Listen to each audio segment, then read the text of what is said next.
Willamette Week. Paper's turning 50. To celebrate the Big 5-0, this week's issue highlights 50 people, places, and things from the past half a century that made Portland a better place and asks how to build on their legacy going forward.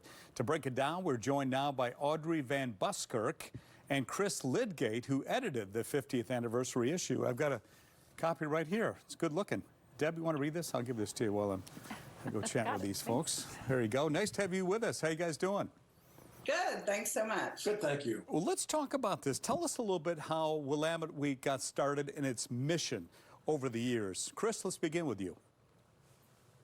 Well, Willamette Week was founded in 1974 with a mission to shake things up, to speak the difficult truths about this town, and also to help Portland grow into the city that it was going to become. It's an alt weekly paper, and that is built into its DNA, that sense of speaking truth to power. Audrey, you have anything to add to that? Well, I think the city also from its very beginning days felt like it had a real role in giving people advice on what to do in this city, really helping people see all the incredible things that there were to offer all around Portland. And we tried to really build on that in this issue. Let's talk about some of the people, places, and things that you guys are highlighting in this particular issue. Audrey, you want to start there?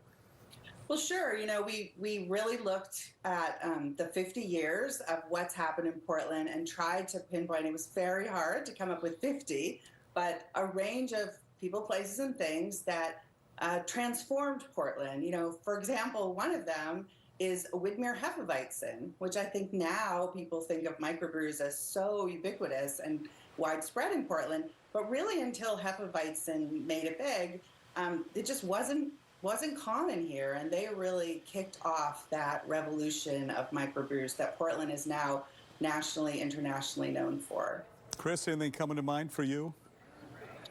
Well, a couple of things on my mind. One is Mayor Vera Katz. Vera was mayor starting in 1992 and was mayor for 12 years. And she was really a visionary leader for this city. So many things about this town wouldn't have happened without her. The South Waterfront, the Pearl District, the East Side Esplanade, the Chinese Garden, the streetcar, extending Max. She really thought big, and she also knew how to bring people together to build a coalition to get stuff done. And I think one of Vera's defining moments came in 1993, the big flood of the Willamette River, and she got the whole city to come on out and build a sandbag wall to defend Old Town and downtown from flooding. And it was really a marvelous moment, and it showed Vera as the decisive and dynamic leader she really was. No, she got what she wanted, for sure. Audrey, how do we build on these legacies over the next 50 years?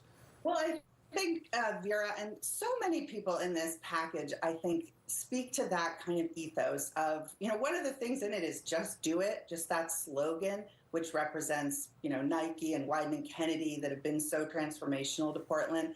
But I just think those words, people in Portland, you know, can read these stories and see people who just had an idea, like the guy that started the farmer's market just thought Portland should have a farmer's market. And, you know, Naomi Pomeroy, who was a chef, who just was like, I want to cook without, you know, really any training.